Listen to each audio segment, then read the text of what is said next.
Forgiveness, it's really one of the only ways I think to overcome in this world. And the reason is because forgiveness is rooted in love. I've heard that love is the strongest force in the universe. I believe that that is true. Some things are easier to forgive than others, right? And, we know that we forgive, I think, the really tough stuff through God's power. For the most part, forgiveness is supernatural. I think forgiveness, especially when it's been a deep betrayal, it doesn't happen without God's help. And God's love for us is not natural. It's what they call agape love. It's the kind of love that it's hard for us to fully grasp. And if you're listening to this, you believe in forgiveness, right? Most likely you want to forgive, but you may be struggling, like you're having a hard time doing it, or you're like, what is forgiveness? So we're going to talk about that. We're going to talk about forgiveness, what it is, what it's not, right? It's not always reconciliation. It's not always, it can be, and hopefully that is what it is. But there are some things that it's not. We'll talk about reasons why we struggle to forgive, right? Maybe we feel like we have to enable the person or something like that. We'll talk about the difference between forgiveness and reconciliation, because you actually can forgive without necessarily having reconciliation. Why we are commanded to forgive. And then, of course, the destructive power in our lives of unforgiveness, like resentment, blame. And then how do we forgive? And I'm talking about this with a good friend of mine, Lori Lara. We were talking about this off air. How do we forgive? Because we hear this so often in the world and in church. Have you forgiven them yet? And yet there's not a lot of manuals on it, right? There's some books on it, but how do we do it? Lori, by the way, has become a great friend of mine. Part of it is because she's a third-degree black belt. No. We met in a dark alley. She saved my life. And it's so funny, Lori, because when... We could tell that story, We could. When you see Lori, you're so kind, you're super sweet. Like I wouldn't look at you and say, yep, she's a third-degree black belt. Yeah, it's not something that I wear on a t-shirt or anything like that. And I definitely would say that I'm more of a peacemaker. I don't want to use the training that I have been trained in. My goal is to bridge peace and be at peace with people, just like that scripture in Romans that says, if possible, so as it depends on you, be at peace with all men. So that kind of guides how I feel about martial arts and using training. It's really, if I can't get away or if someone else can't get away, then you got to know how to protect yourself. But my whole goal is to never use what I have been trained to be able to do. And you created the Strong Girl Defense Program. And so you teach it's not just self-defense as far as like fighting skills and stuff like that. One of the huge pieces of it is also, I think there's a spiritual piece of self-defense, but there's definitely a mental piece of self-defense. Absolutely. I mean, I say, the number one self-defense technique is knowing you're worth protecting. It's not just about delivering a great throat chop or knowing proper technique in fighting, which the hitting and the kicking and the weapons and all of that, I say, is the fun stuff. But if, I teach mainly girls and women, from Girl Scout troops to, soccer teams. And then I also work with sex trafficking survivors and domestic violence survivors. But one of the common things that I have found in my own life through my own healing from trauma and kind of a victim mentality is if we don't get our thinking straight, if we don't clear if we don't heal from things and we don't get our thinking straight about who we are and that we're valuable, eventually we're going to be someone's victim. So my program is a combination of the mental and emotional aspects of being strong and being protected, and then also the physical self-defense, because you can know that you're worth protecting, but if you come up against somebody who's an aggressive person who really is not going to be at peace with you and you need to be able to fight, you've got to be able to have those skills too. It's so good because they all work together, right? We're physical beings, we're mental beings, we're spiritual beings. And so when we think of most things, we, even our spirituality, we have to put all those sorts of things together. I know when we met, we were doing a Cultivate conference, and I walked up to you, or you walked up to me, and there was just a connection there. Like, we both knew, like, oh my gosh, you're deep. And you're like, no, you're deep, you know? And so we ended up connecting like every week and having these really great conversations and these prayer meetings. And I think at the time, I was speaking on codependency, which we'll definitely be talking about that more on this show too. And you were talking about just working through a really difficult, dark time in your life. And it was fantastic. You're actually the keynote speaker. Then we connected again at Bayside, which is out of Sacramento.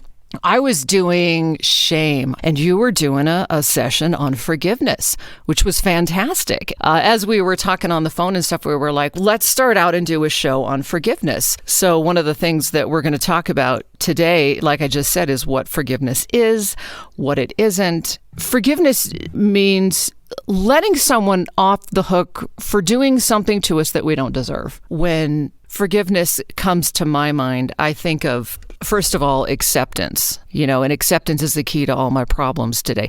If I can't accept it, then I'm going to be stuck. Because I think with that when I don't forgive, I'm really trying to force this person to pay me back. Right. I'm saying, I think you owe me something. And there's such a power, at least for me personally, when I can wake up and say, nobody owes me anything, or I don't have to blame anyone anymore. And so for me, that's kind of where it starts. And I don't know if it's like that for you.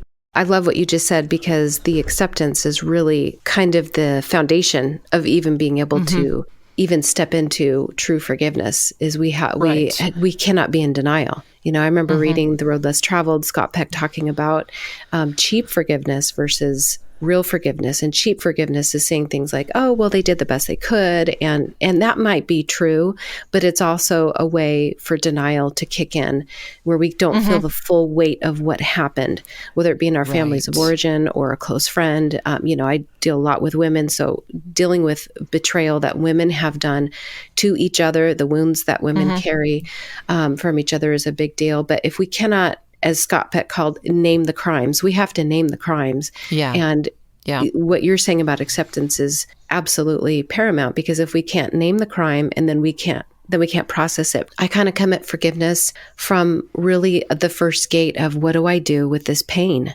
And I did not have a lot of awareness in my life that being raised in the church from being a young girl, the concept of forgiveness was talked about. You hear about it, we sing songs about it, we know God has forgiven us, but even Don Henley sings about it, forgiveness. Right. I actually kind of like even that. If you don't love me anymore. By the way, there'll be a lot of singing in this show.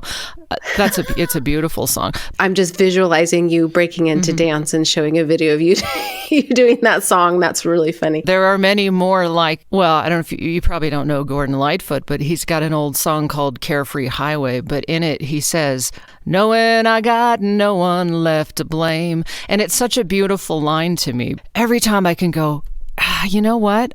I don't have to blame anymore. I don't have to. As you were saying, working through the pain, and I want to talk about that too. Reality is, this was bad, this hurts, and I didn't deserve it. And for me, this step in my own healing was dealing with the pain. It wasn't modeled to me or taught. And really the generations before ours, we're very privileged in this generation. We're kind of the pioneers in mental health and being able to say, I'm hurt, being able to say, this doesn't feel good, and I don't know what to say about it other than I can't step immediately into, but you're forgiven, because that it's really a process of dealing with the pain and being able to allow yourself to be angry. Well, that really wasn't modeled to a lot of us either. For me, I would say I come to the practice of forgiveness in my life now through the door of pain. What do I do with this pain that has been caused? And that will lead me to honestly processing how I feel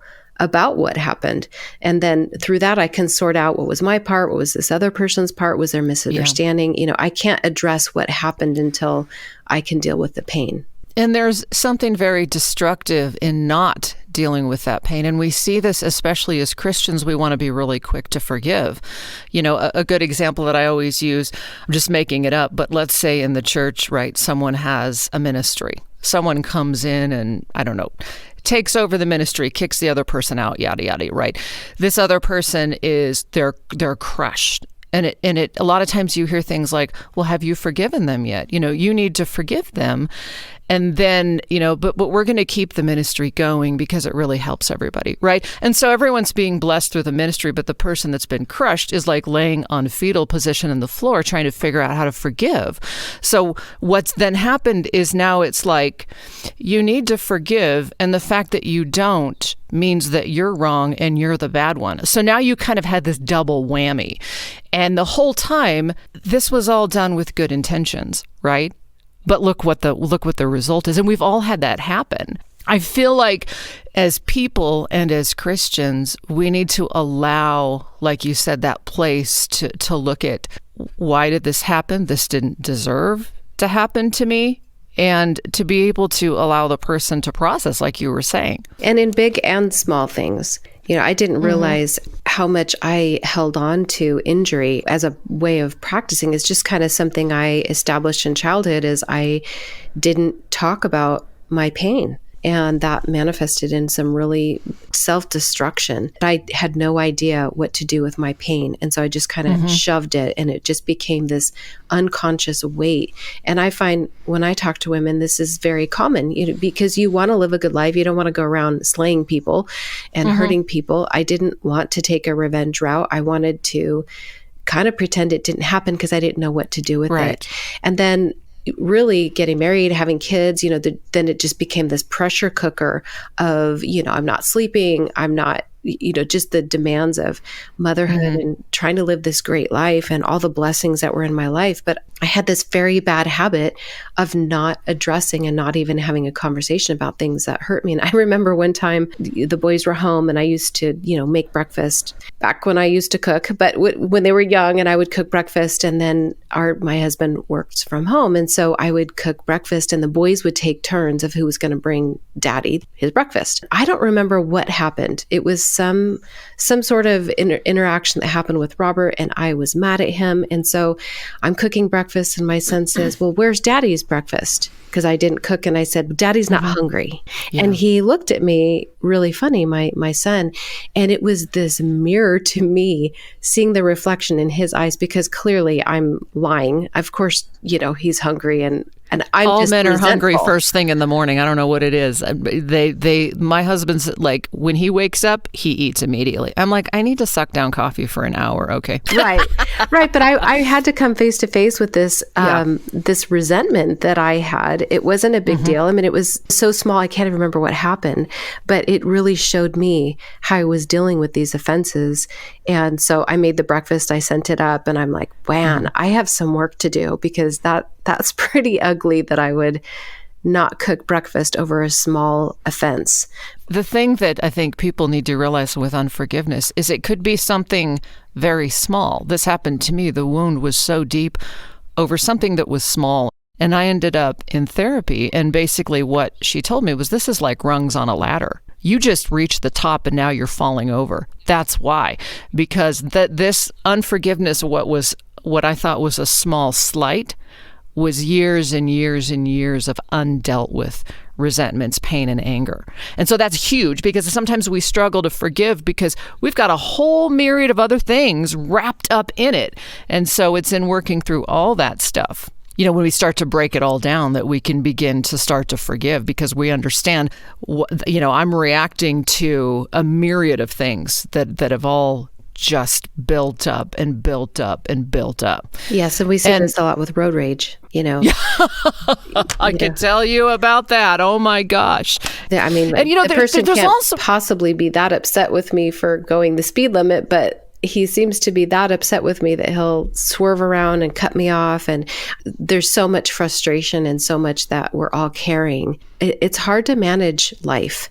And right now, especially with, we're in December 2020, this is just the height of the, pandemic and a lot of things happening in the world. So this is a really unusual time for our world, where we're in this collective trauma, multiple traumas at the same time.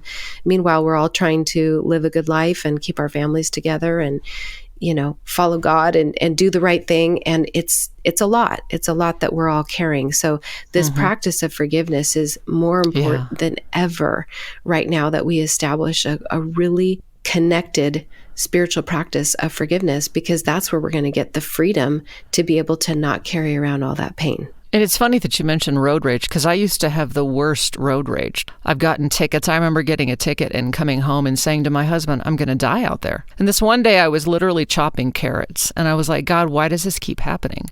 And one word he spoke in my mind and my spirit, and he said boundaries. And through the process of overcoming codependency, I realized how in my own life, I never dealt with conflict, and I just let things go because, right, you don't talk about it. So I had a lot of unresolved resentments and things that I was afraid to express. I was fearful of conflict. I couldn't express myself, and I was basically taught to deny my feelings. So if there was anger or unforgiveness over something, I would just blame myself or just let it go. And so then it would all come out when I was on the road. And as I began to learn to deal with conflict, slowly the road rage started to go away. In psychology, they call it displacement. So that's all we're doing. We're displacing our anger. And so it's in putting it in its right spot. And I remember going to therapy over this too. Yes, I've been in therapy. Okay, it's okay. And I remember the therapist saying, "Can you forgive them?" I'm like, "Can I forgive the tailgaters?" Right? Well, yes, of course, because it wasn't them that I needed to forgive. There was so much other stuff that I had to work through in order to get to the root of that problem, because it really had nothing to do with road rage, right? I was just displacing all this other stuff. Absolutely. And I think that's such a great, you're talking about therapy. I have had quite a bit of therapy in my life, and I'm so thankful for it, because there's that sorting process where we can pick apart. It's almost like sorting the laundry. It's like we've got to create piles so we can even name what's going on. Otherwise, we're just bleeding over everything, and we don't know the source. And if you don't know the source, you can't heal from it. And then everybody just upsets you. And then you're just on autopilot. I remember listening to this one, oh gosh, it might have been Stephen Covey. Correct me if it's not Stephen Covey, but the line of, if you argue for your limitations, they're yours. And I remember thinking, I'm fiery because I'm Italian. Like Italians, we are fiery people. And I didn't realize I was kind of unconsciously giving myself permission to default to being fired up. And she's a 3rd degree black belt, by the way. Did we mention that? See? Okay. All right. But I really had been and I thought, wow, that really is a limitation. I love being Italian, and, it can be a stereotype that, we talk with our hands, which I'm doing at this very moment.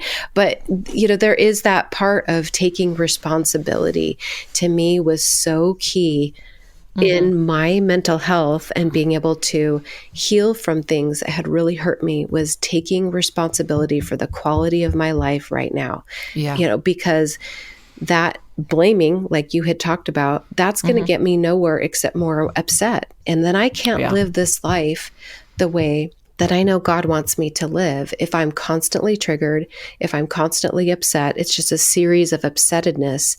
But I have to take responsibility for that. That was really step one, was I got to look at this stuff, and I needed a guide. For me, my counselors were my guides to help me even understand what I was even dealing with. And I think that's kind of what you and I, when we first met, recognized in each other, is the years of the work. It's like, going straight to the deepest part of the ocean and swimming there. It's like you recognize people who like to talk about those deep things and are still doing the work. It's so valuable. And I just think it's impossible to forgive unless we do the work. But we can't do the spiritual bypass of, I like the concept of forgiveness, so I'm just going to forgive. But really, all I'm doing is banking that pain inside and carrying it around. Well, in forgiveness, there's a lot to work through, but it's also hard. It's not an easy thing.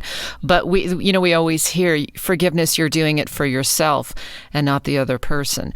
That is, I think, for the most part, true. When we look at how God forgives us, we look at what Jesus did to bring us back into right relationship. He died for us. So it's not easy, and he never said it was going to be easy. it is going to be hard. So this willy-nilly forgive and forget, when God says he forgets our sins, he doesn't forget. I mean, he's God. It just means he sees us the way he saw us before the offense. Forgiveness, well, first of all, it's about grace and mercy, and it's about love. It's not about an eye for an eye, right? And that is just a super hard thing in our world, because our world basically says, right, you need to take revenge, you need to blah, blah, blah, blah, blah. But when we don't forgive, it destroys our life. It may or may not destroy the other person's life, because the other person, they may not care.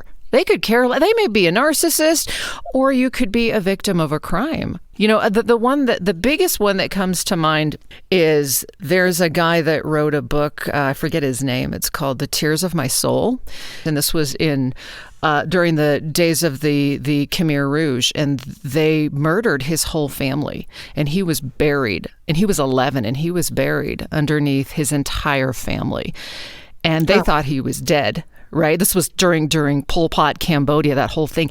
And he literally crawled out from underneath all of his family members. And it's been a while since I read the book, but the whole thing, like the first part of his life, was how was he going to get revenge? And then he realized it was just destroying him. I mean, it was destroying his life. And then he became a Christian, went back, right? And this is a lot like what we hear about, like Corrie ten Boom and all that. You know, he went back to Cambodia, met one of his offenders, forgave them. It's not like he had some kind of relationship with them, but now he has a great life. You know, he's a speaker and all those sorts of things. If the guy's still alive, again, it's been a while since I read the book, but that is supernatural. Yes. That didn't happen. He would not have done that on his own. He probably would have died very miserable if it weren't for Christ coming in and showing him the power to forgive. I mean, look at what Jesus did. He said, forgive them, for they know not what they do, while they were murdering him. You know, he gives us the perfect example of how to forgive, right? But it takes the supernatural love. I think it takes the supernatural love of Christ, because especially if you've been a victim of something, I don't think it happens naturally. It's hard work. It's hard stuff, you know? It is hard. And if we have not dealt with our pain, and we have not dealt with our anger, you know, God is a loving God, but he's also a very just God, and he has wired us for justice. So when people are rescuing sex trafficking victims, there is a righteous anger about the pain that they are going through, and that is a godly anger. It's not a sin. It's not wrong to be angry.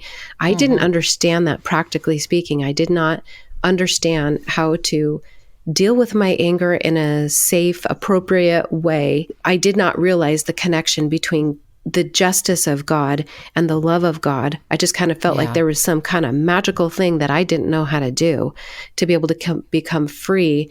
It's not like I was trying to hold on to my pain. It was almost like it held on to me, and I did not know how to let it go, because I wanted so much to forgive, but I had no power to do it. But again, being able to deal honestly with the pain, being able to deal honestly and express that just anger, that righteous anger, and then ultimately working through that to then, be able to allow God to help us to forgive, and that it is a process and it is a practice. To me, forgiveness is a spiritual practice. You know, God is very clear about us forgiving, but he does not leave us to do it on our own. He wants to help us to be able to do that, but we can't do it unless we're honest about it. And in big and small offenses, we need to practice so we can be free. To me, this is about living that abundant life, you know, being able to live a free life. John 10:10, the thief comes to kill, steal, and destroy, but I have come that you might have life and have it abundantly.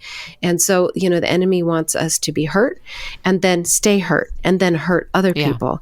But, you know, Jesus is like, I came so you can have life to the full, which isn't pain-free, but it also includes being able to pray for our enemies. That was one of the things that really helped me. I'll just share this story. It is probably the biggest story for me, the hardest story for me about forgiveness. I had done quite a bit of work in my life dealing with childhood trauma and forgiving people. And I had really been on this journey of forgiveness for many, many years before my mom got brain cancer. it was very sudden. She was 66, super healthy. And then all of a sudden she's diagnosed with brain cancer. And we lost her inside 3 months. So hard. It was very tragic. It was very hard. This was back 2012 that she was diagnosed. And so she did chemo, she did surgery, radiation. We were all praying for that miracle. I mean, anybody who has a family member or a loved one who has had cancer or any kind of terminal diagnosis, it is so gut-wrenching to be in that process, because on one hand, you're praying for a miracle and some people do get healed. And on the other hand, it's like, God, your will be done. Not that anybody would die. That's never part of his. But in this, he told us in this world, you're going to have tribulation, but take heart, for I've overcome the world. Overcome the world. That's my favorite scripture. I know. It's a big one. It's so powerful, and it means more to me as time goes on. But we're fighting with her and we're praying. I've never prayed so vulnerably in my life. She had just finished all of her radiation treatments and she was very weakened by them. So I went to the hospital. I had to get a nurse to help her use the bedside commode. And so I left the room, ended up going in the other room, waiting for her to be done, giving her privacy. And I got this really bad feeling when I was in the little waiting area, just this urgent feeling. I absolutely believe it was the Lord, but I went to her door and opened the door, and I found my mom unconscious on the floor of the hospital because the nurse had left her alone, which she was a high risk fall. So it was, I'm telling you, it was one of those moments of tragedy where I just practically left my body. I mean, it was so shocking. And so I went to her side. She was knocked unconscious. And so I went screaming down the hall, she's fallen, I've gotten it. But I'm telling you, this nurse that left her, I'm holding my mom on the ground and she ended up having a 15-minute seizure in my arms. And I turned around, Jodie, and I saw the nurse, and I'm holding my mom. It's her fault that this happened, this nurse's fault. And I am telling you, the murderous rage that I felt, I've never felt in my body before. This would have been a time that you would have wanted to use that black belt. Right. Well, I wanted to kill her. And I'm kidding, but I'm not. Right. But if my mom would have died that day, which she didn't die that day, but she ended up having complications because of that fall. But in that moment, to feel that kind of rage, to feel, and maybe a lot of people haven't felt that level, but maybe somebody has, that level of rage and that hatred and that wanting to kill someone. It was like God gave me this view of this is why I came. This is why there are wars. This is why wars don't stop. Because, if I had done that, if I had really killed that nurse, which I wanted to do, that wouldn't have helped my mom. It would have discharged a lot that I had toward her, but I would have caused so much pain in that nurse's family. So the perpetuation of pain would have just been passed on. So I spent the next year. It took me a year. I knew enough about forgiveness that I knew I needed to deal with this, and I had to deal with some legal things. Am I going to sue? It was a very, very ugly situation. But that year that I spent doing the work of forgiveness and doing, as we're told in the Bible, to love our enemies, bless those that curse us, like pray for our enemies. I had to deal squarely with that. And I began to just, out of pure, okay, God, I have to obey you. You told us how to be with people. And so I started praying for this nurse, and it took me a year. And I will tell you, toward the end of that year, during my prayer time when I was praying for this nurse, the Holy Spirit it like invaded my mind and gave me a perspective about this nurse, that she did not wake up that morning to hurt my mom. That nurse is a nurse, she's probably a very caring person. She was a head nurse, so she had lots of specialized training and she had lots of responsibility. I know that she was very busy that day. There were a lot of people. And for me to be able to know in my heart, she did not wake up to hurt my mom. She made a very bad choice that ended up hurting my mom. But I was able to see that she did not intend. And I think that's what that mind that God gave me, that view of that nurse, that was totally supernatural. It was not my thoughts. It was like the Holy Spirit gave me that view of her. I think is that perspective that Jesus had on the cross when he said, Father, forgive them. The scripture that you talked about. Jesus was seeing something that human beings can't see naturally. And that's the view of what's happening in the spirit realm when we forgive and when we don't forgive, when we see people hurting us, that it's really coming from that wounded place. But in that prayer, I began to have this love for that nurse. And I started thinking, oh my gosh, what a burden she must be carrying, knowing that her negligence led to my mom falling and could have died. And it was like God changed my heart. That's probably the biggest experience and biggest wound I've had to go through. And I would tell you, I sit here talking to you today and I have zero animosity toward that nurse.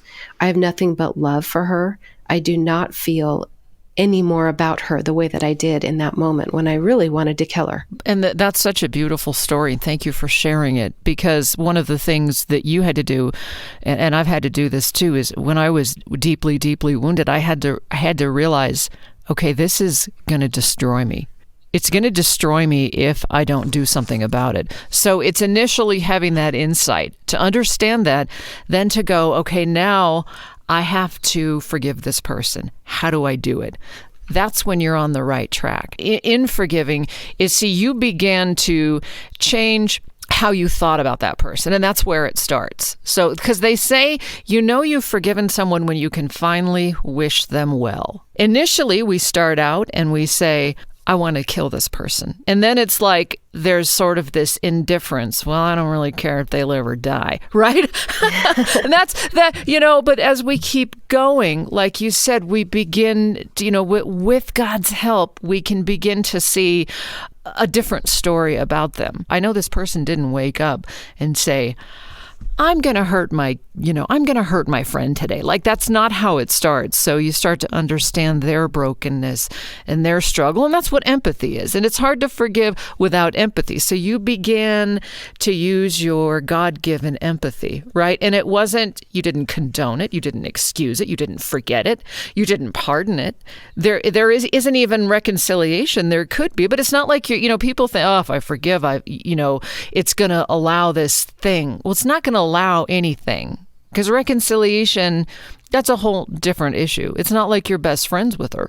So this was a hard journey that you went on, and it was intentional.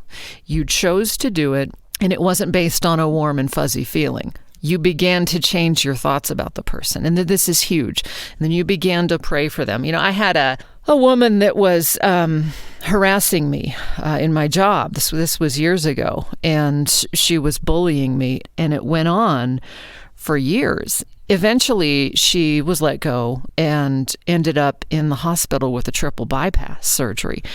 And I began to understand why. And I began to, and I kind of did what you did.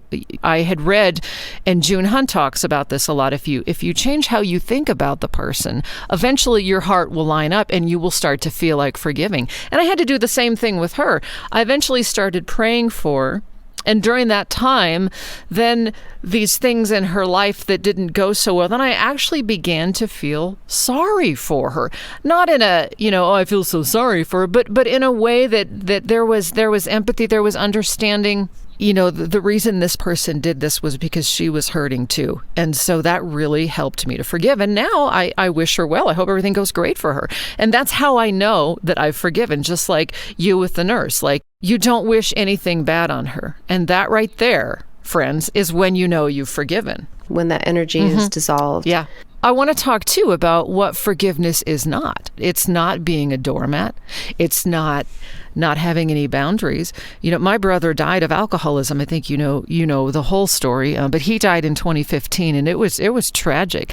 But throughout the whole process, I was constantly having to forgive him. But I had boundaries. There's a difference between forgiveness and reconciliation. So with him in his life, it was like, I forgive you, but we can't hang out. Like, we can't be together when you're drinking. And so there's times for forgiveness, right? And forgiveness, which is an individual choice. And it doesn't necessarily mean that we're required to have a relationship with the other person, right? It is possible to forgive and not be reconciled, or to forgive and be reconciled at a later time, if that makes sense. I mean, my brother was kind of a weird example because it wasn't like we were ever unreconciled, but it was saying, and you get this all the time in addicted families. And so, well, if I forgive him, then, I just have to let him come back and cheat on me. And people get it mixed up. It's like, no. This isn't about you being a doormat, right? I mean, there's people who, like we said, they may be narcissistic, they may be perpetrators, all those sorts of things. So this isn't necessarily about reconciliation. So forgiveness and reconciliation are different things. So I want to make sure people understand that they understand the difference. Reconciliation it's what God did for us, right? He continues to do that for us when we ask for forgiveness. So reconciliation should always be the goal, right? But you see, we even see that God has limits. There's stuff he doesn't put up with, right? We get forgiven when we ask for forgiveness, when we confess, right? And Romans talks about there's some people God gives over to their sin because they're not honest about it. They don't want to be reconciled to God. So forgiveness, reconciliation, two different things. Yes, absolutely. They are separate. And one path, forgiveness, it's necessary for us to do. Reconciliation might be one of the outcomes. But yes. But the lack of boundaries, I would say, was one of the hardest things for me to work out, because I had this misconception that forgiveness equaled you're reconciled. And that isn't right. But when we really look at behaviors, which I'm so sorry about your brother. I know we've had a lot of conversations about it, and just it's very heartbreaking for any family. And, you and I have talked about, that line, I don't remember who first wrote it, but that addiction, I remember hearing it in counseling, that addiction is just a mismanagement of pain. Yeah. Mm-hmm. And when we realize that our loved ones who are addicted, or if we've struggled with addiction, it's really what are we doing with our pain and not knowing how to manage it. But when we're in a relationship with somebody who is in addiction and we're either codependent or we're confused of what boundaries look like, it's actually to reconcile when somebody is doing destructive behaviors, whether it's to you or to themselves, is actually very unloving. Because it's allowing for this dysfunction and it's allowing for this self-destruction to happen within the context of your approval. And so being able to have good boundaries with someone who it has poor boundaries is actually the greatest likelihood that they will get well. So with forgiveness and reconciliation, here's the deal too. You can't reconcile someone with someone who's dishonest. And I'm sure we've all had the fake apology. I remember I had this, I was deeply betrayed by someone, and they reached out to do a, quote, reconciliation. And we sat down and they said, I'm sorry for anything I've done to hurt you. And I explained what was done, and they, I did blah, blah, and there was excuses for all of it. So I understood then, I can forgive this person, but if I go forward in a relationship, they're just going to do it again because they haven't felt my pain. I don't see any empathy. And they actually don't believe they've done anything wrong. It was more for the public to see, look, I went to them and I said I was sorry and everything's good. Oftentimes, I think with reconciliation is people, they may not spot this, right? And they'll go forward again in a relationship with someone who basically gave them a fake apology. And then wondering why they're getting hurt again and again and again. Because the person was never really sorry. So in order to be reconciled, the person has to actually believe that they've done something wrong. That's huge. Otherwise, you can't go forward in a relationship. You can have good boundaries, especially if it's family. There's where you kind of understand there's limits there. And we've all had that with family members where, they keep saying they're sorry, but I know they're not really sorry. And then it's kind of like you said, it's on you to create good boundaries. Otherwise, you're just going to keep destroying yourself because you can't change that person.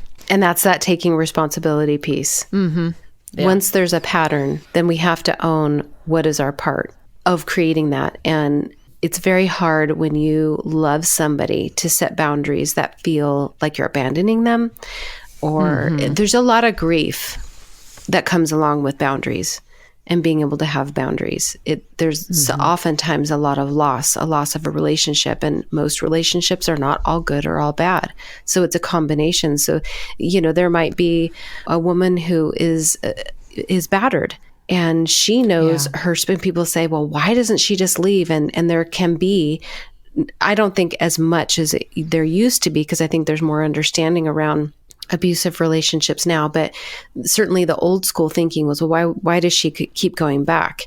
That's a really good question. It's an important question, because the relationships are not all good and all bad, and only that woman knows the good that she experiences with that, with her husband, with the promises that he makes. And sometimes it takes a while to undo those patterns, and to be able to then say, I have to say goodbye to all the good things in this relationship so that I can deal squarely with what is unhealthy.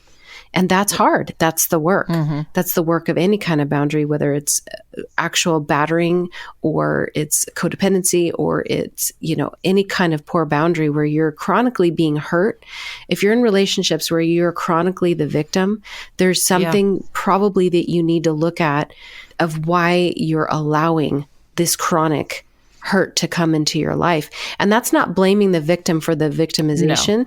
It's purely putting the responsibility of, once you know this pattern, then what is your work what are you avoiding?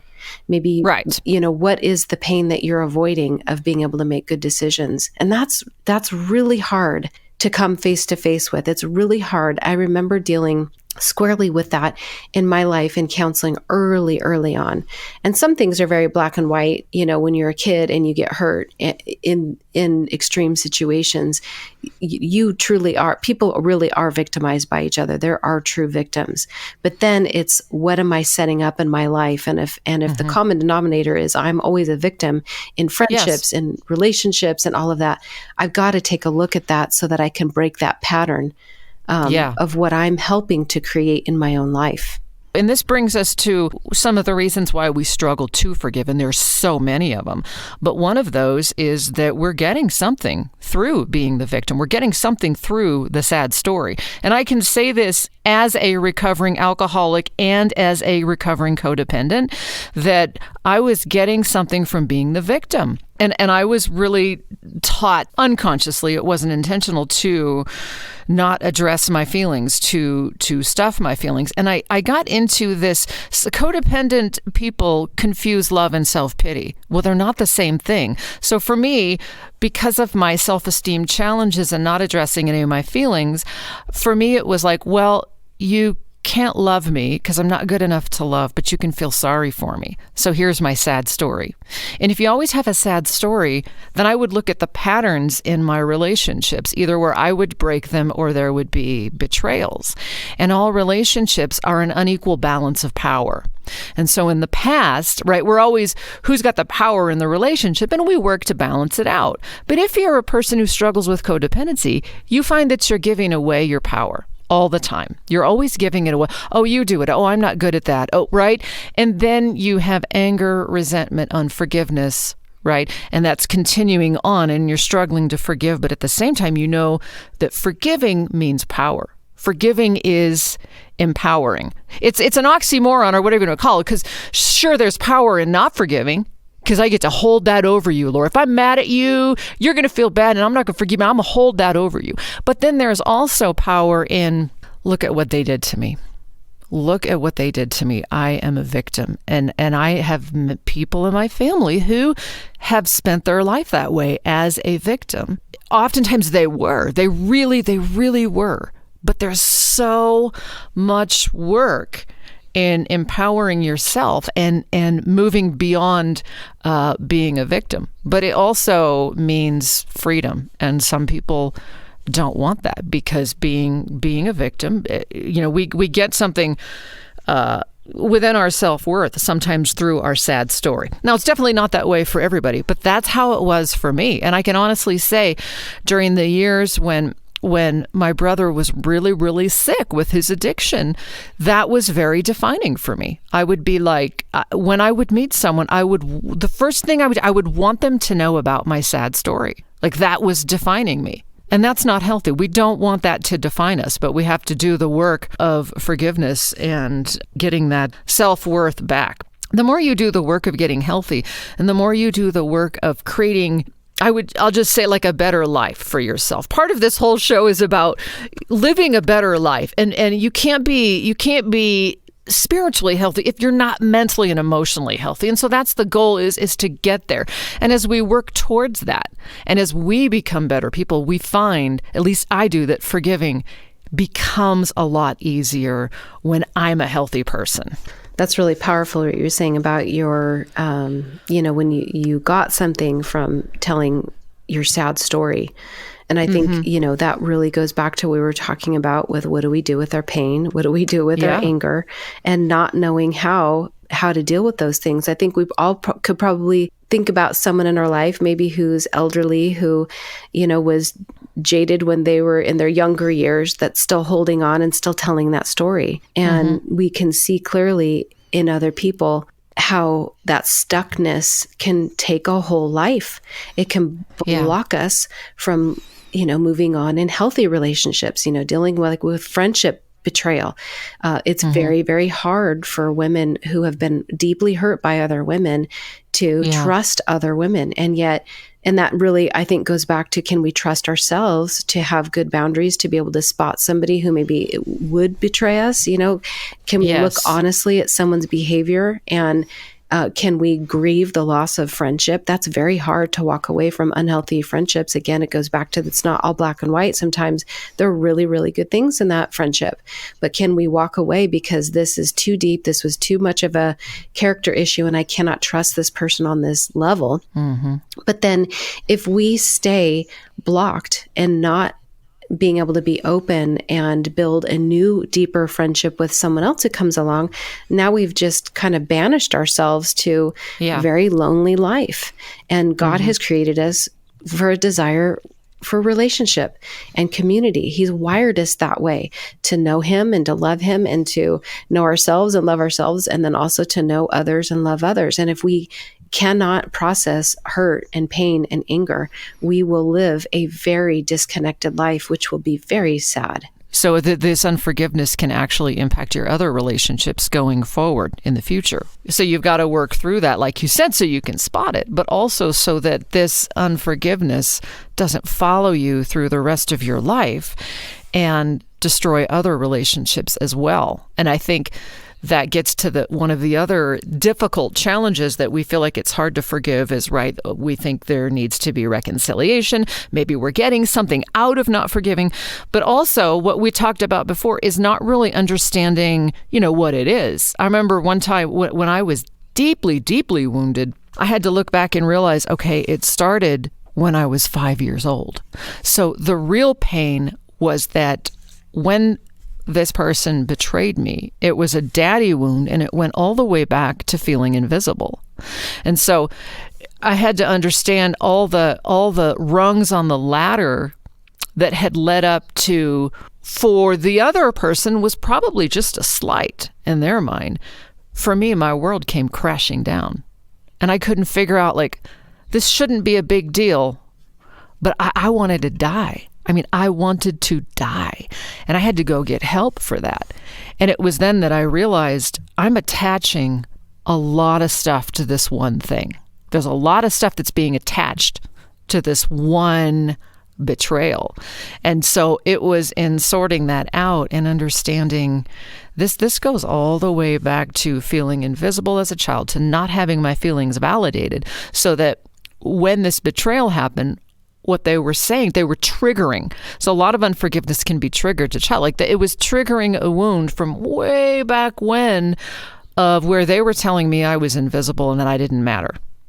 Right. And it's very doubtful that that person woke up and said, she's invisible, she doesn't matter. So we have to look at, again, all the things in the past that we may be attaching that unforgiveness to, and then sorting all of that out. And that way, when we move forward and something hurts, we can process it and go, okay, I'm being triggered. This is happening because of something that happened a long time ago. And that's what I think the what living in reality is. And the reality is I'm not 5, I'm not 10, I'm not 12, I'm not 20, or whatever the case may be. This situation, it hurts like back then, but it's actually not back then. This is the present. And I can act and react differently now. It's not the same time. And so understanding and giving ourselves that power back can be huge when it comes to forgiveness. It is understanding I didn't have a choice back then, but now I have a choice and I can make different choices.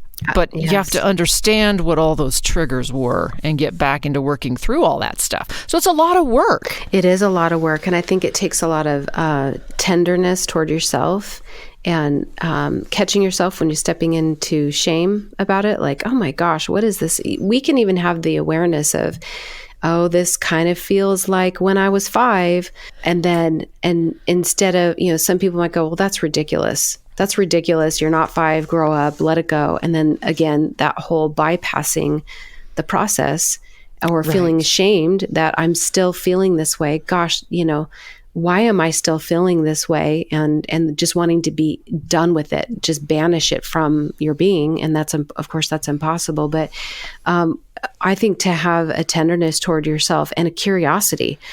Wow, this is really interesting. Instead of going into shame, going into, boy, I really overreacted. I wonder what that is about. And going into investigative mode.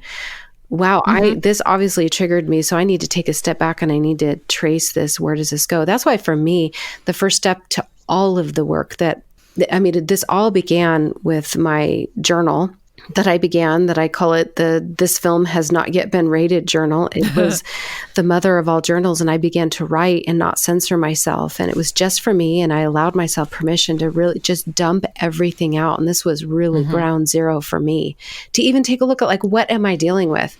But I was dealing with major depression, massive anxiety. I didn't know it was undiagnosed PTSD. Like I had no idea like how messed up the state that I was really in because I was so disconnected from myself. So for me, reconnecting was through writing and through being able to have that journal.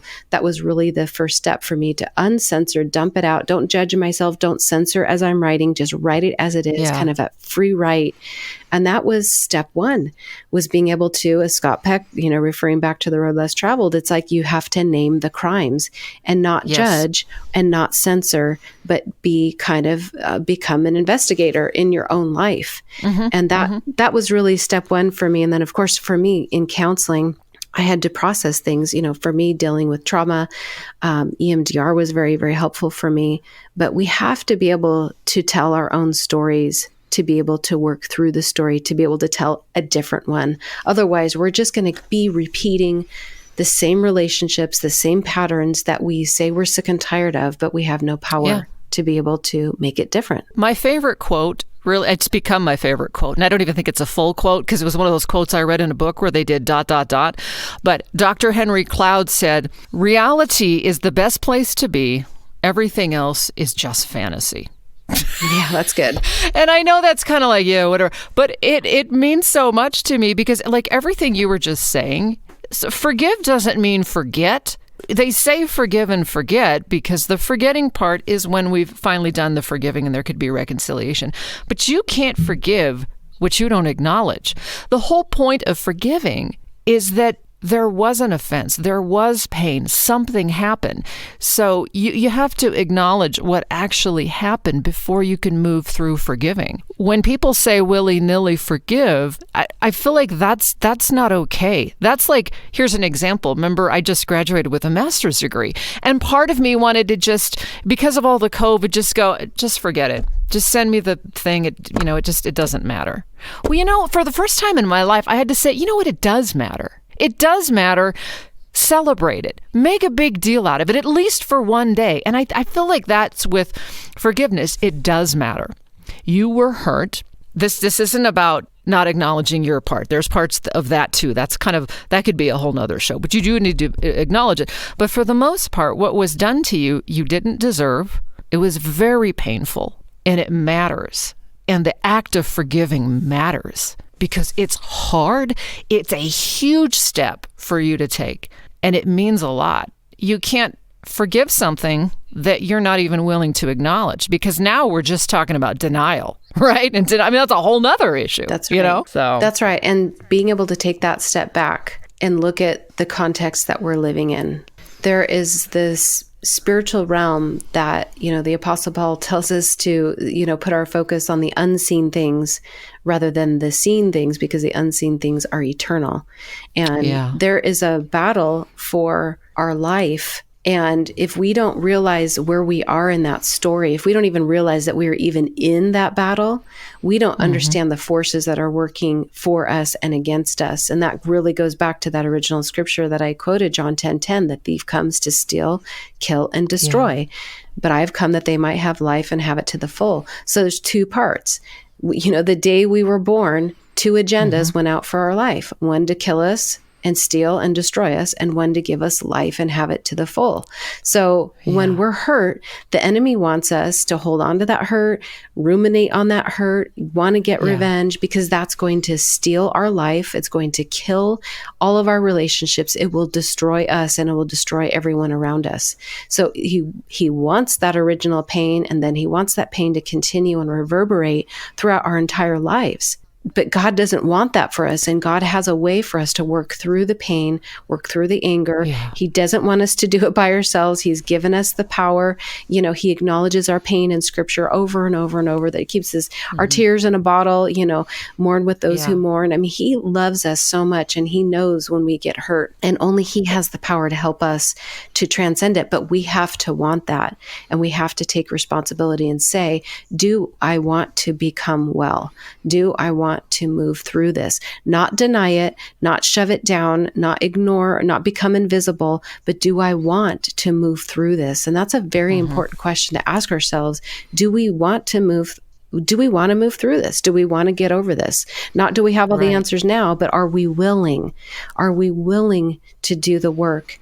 And right now is a time of so much pain in our world that unless we do this work on purpose, unless we carve out time on purpose to do this work, it's not going to get done. It's certainly not going to get done on our 10-minute drive to the store. We have to set aside time to be able to do this work and do it on purpose. And that's how we become whole and healed and free from what the enemy wants to use to destroy us. It has to be done on purpose, and it has to become the work. And that's where that exchange happens, from going from being a victim to overcoming that and becoming victorious through it. And it's done through our will, but it's done through the supernatural power of God that he gives to us when we pray, when we read scripture, when we wrestle through it. He is so present with us and wants us to come through that with him, that once we come through those situations, we're like, how could I have stayed stuck so long? I sometimes look back on my life, and I was in my mid-30s before I came to this work. And I'm like, man, on one hand, I feel like I wasted decades. And on the other hand, I'm so grateful that God showed me this path. And I think living in that bondage for so long is what really sets me on fire now to share his hope and to share what I've experienced, what I know to be true, not just for me, but for everyone, and what is available for everyone, because I know what it's like to want to live a good life, but be powerless to live it. And forgiveness is love. Like I said, love is the strongest force in the universe. We're told that love doesn't keep a record of wrong, right? And one of the things that you were talking about, the enemy wants to keep us in bondage, because in his world, what rules is hate. And what unforgiveness is, let's just call it what it is. It's hate. If I don't forgive you, I hate you. I hate you. I don't want what's best for you. And we all know that hate destroys our life. And so what forgiveness does is it frees us from hate, and it allows us to love. And if we can't love, the song, I got another song, yes, they'll know we are Christians by our love. And we have to have love. And love is hard.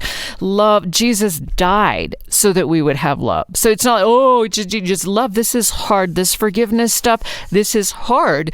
It takes a lot of strength. But what's the number one commandment? Love the Lord your God with all your heart, with all your soul, with all your mind, and love your neighbor as yourself. Without forgiveness, there can be no love. And what is it that sets us free? The truth. And the truth is love. And so this is so important to forgive. We have to be able to do this. if we want to be free and if we want to live as Christ lives. It's a commandment that we forgive, but what we want you to understand is what we've been talking about, is that, you set the prisoner free and then realize that you were the prisoner all along, or however that quote goes, that it really is setting you free. And there really is a lot of work involved in that process of forgiveness, that it's not, it's not willy-nilly. It's tough work. And telling ourselves, this might take a while. Exactly. This might take a while, and establish those expectations. And it's really hard when you feel maxed out in your life to say, I got to do extra work. That sounds terrible. I want to do extra work. I'm going to step toward my pain. I don't want to do that. I want to go, distract myself. One of the things I learned in counseling is to be able to deal with hurt and pain is, being able to imagine putting it into a box and putting it up on a shelf. And then you take the box down at very specific times, not usually when you're having a conflict with your spouse or, with your kids. That's probably not the time to take the box out, the box of pain, but, being able to carve out time to take a look at it and to be able to be honest about it, process it, and then be able to put that back out. So for me, I had to really learn to kind of set space, create time and space to be able to process those things. And I really think it begins with a prayer to God, like, God, I want to deal with all this pain that I have. I seem to be upset all the time, and I don't want to be. And will you please help me? And he wants to help us, and he will not invade our lives, but upon request, he's there. Being able to set our mind on him and ask him to help us, and then be willing to do the work. And for me, I needed that support. I needed a counselor. I needed to be able to go to my trusted friends, to be able to say, hey, I'm working on this. Can you pray with me? Can you pray for me?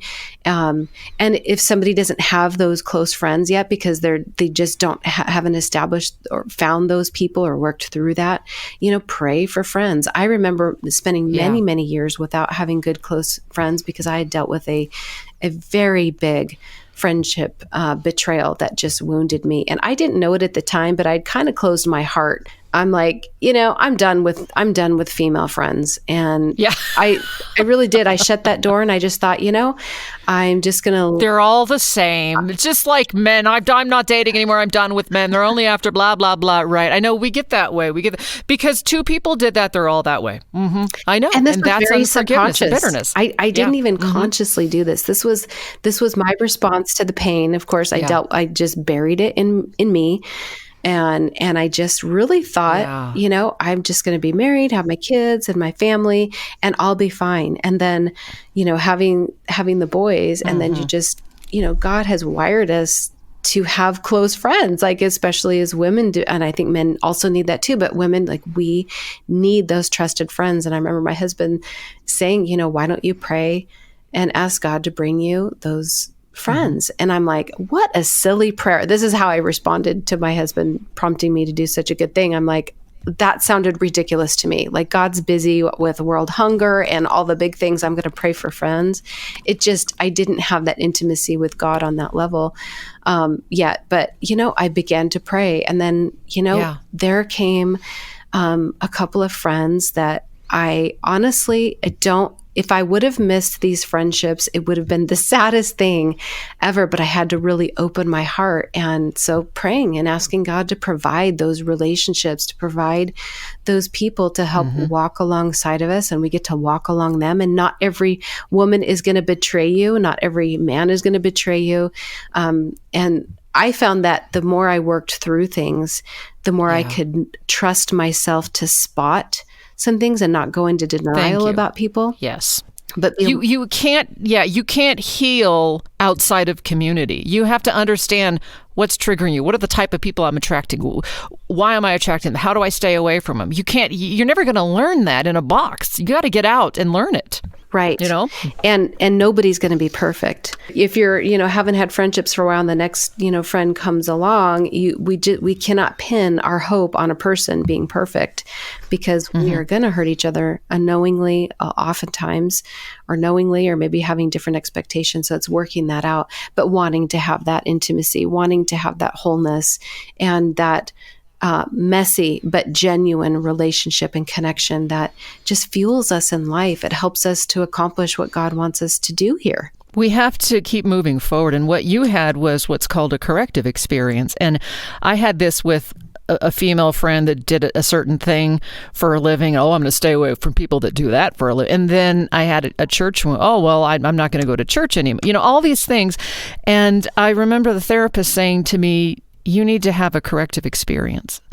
And I ended up meeting a pastor it wasn't anything deep. It was just he was a good man. It helped release that, they're all not that way. And so when you're wounded, see, this is what the enemy wants you to do. Okay, so let's take a church. You're wounded by a church, so you're not going to go back to church. Or I met a girl who, because a Christian did this to me, I'm not going to be a Christian anymore. This Satan loves this. This is his playground. And so you have to understand that what you actually need is a fix. Okay? And obviously God can fix that, but he likes to do that through community. And so we keep moving forward. And if you say, God, bring me someone who can, I don't want to say it's going to make it go away, but you understand what I mean by a corrective experience. You found some female friends that didn't all hurt you, right? Or if you're a young woman, within the boyfriend circle, a good example, I heard a therapist talking about this, she comes in, all men are bad, and she's like, why? Well, this happened. And they said, well, how many times did that happen? 3 times. Okay, so 3 out of how many? So they're all bad, right? So you really have to look at it that way. And that's helped me a lot. So I think what you're saying is very, very, very important to go out and look for a corrective experience. But I want to give a shout out to some people. You're one of them, Lori. I want people to connect with you first, too. It's LoriLara.com, LoriLara.com. And Lori is an amazing speaker. She's an amazing writer and also has the Strong Girl Self-Defense program that she's created. And it's absolutely awesome. So totally want you to check her out. I also want to give a shout out to Bridget. Bridget says, you are amazing. Thank you, Bridget. She says that for those of you that don't know, I was on the radio on The Fish in Sacramento for like 17 years. We recently moved to Reno. But I was on with Charlie. She said, you and Charlie helped me when my son took his life. Oh, my goodness. She says, I believe that God brought me to The Fish and to my church. So God bless you. Keep doing what you're doing. Thank you so much, Bridget. And Rachelle says, I miss listening to you on The Fish. Looking forward to checking out the podcast. So thank you for reaching out. I would love to give a shout out to you on the show to recognize you. It would be awesome if you could leave a review on your listening app, whether it's Apple iTunes or one of the other ones. Also, I want your feedback too. Maybe you have an amazing story of what God has done and how God has freed you from something or how he's just really changed your life. So feel free to reach out and email me. It is ConnectwithJodieStevens@yahoo.com. And it's Jodie and Stevens with a V. So I'd love to hear from you. I'd love to get your feedback too, what you like, what you don't like, or what you'd like to hear more on the program. That would be awesome because this show is for you. It is to help you to grow emotionally, mentally, spiritually, all those sorts of things. It's really just about sharing our struggles so that we can live a victorious life together. Obviously, today, one of those things is dealing with our pain and dealing with unforgiveness. And one of the things they say, Lori, in Alcoholics Anonymous, is that resentment is the number one killer. And when I went through some deep wounding, it was just kind of 5 years of crazy. 3 things were under attack: my faith, my sobriety, and my marriage.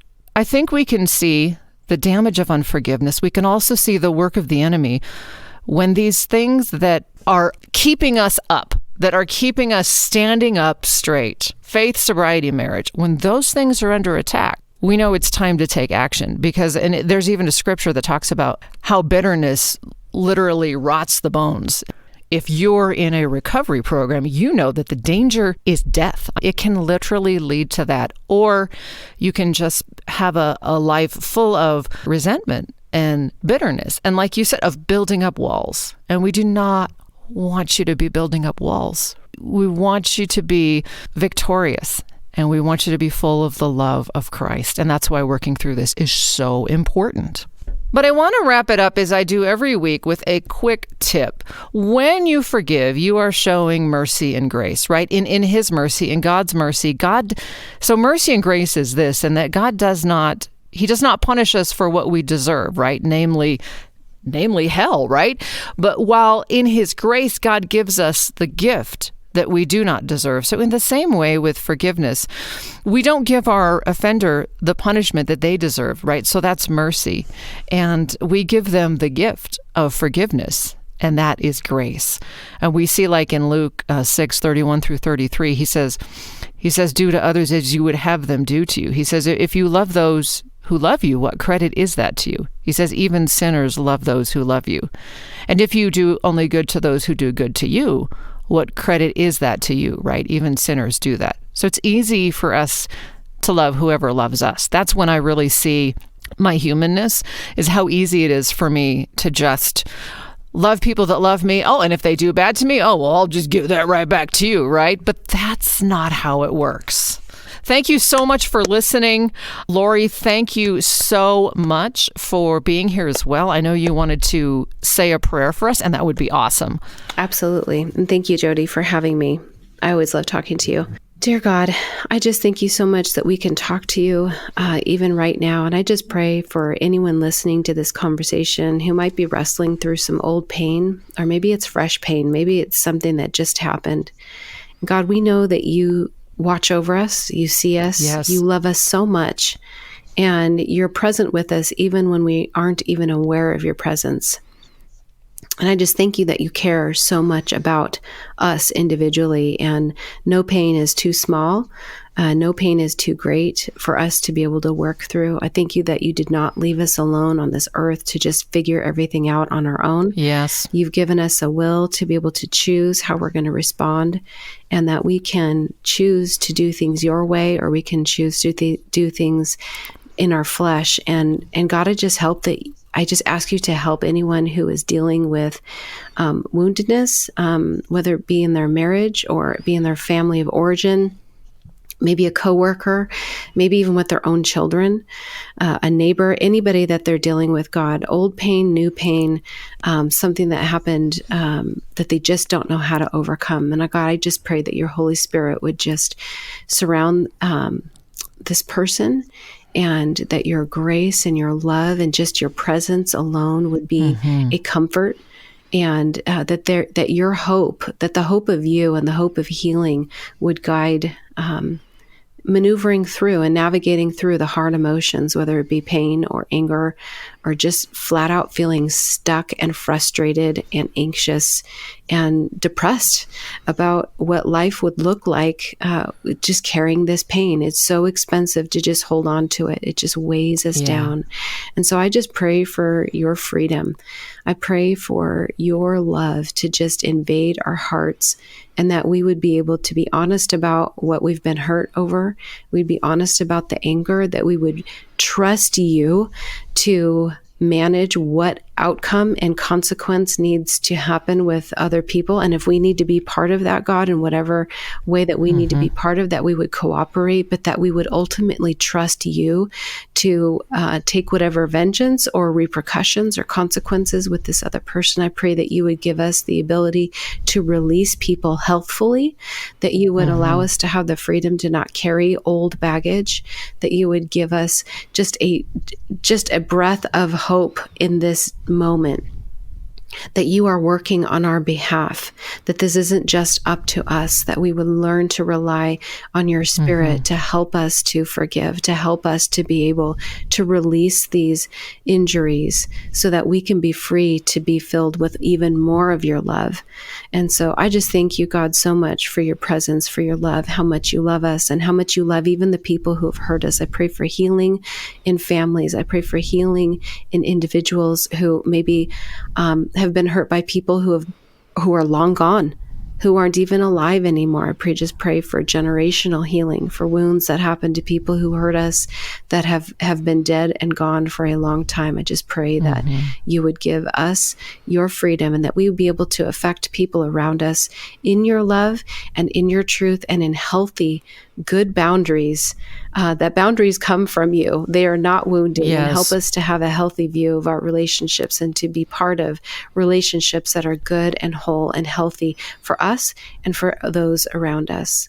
Nothing is too big for you, Lord. Yes, thank you. And for those that are listening that are hurting and struggling with unforgiveness, God, show them that path to forgiveness. Show them the beginning that, they ask you for that help, Lord, and that you would bring them those steps, that we can't feel what we don't, we can't correct what we don't acknowledge. So help us, Lord, to grieve the pain and then go through the process. And then also, Lord, please put people in their lives, the corrective experiences, those that are there to do them good, right? And so I just pray for those corrective experiences, God, for anyone listening, and also for your power to help them to see when they're feeling hurt, when they're feeling triggered, to begin to understand this is what's happening to me, this is why, and then for the courage to stand up for themselves.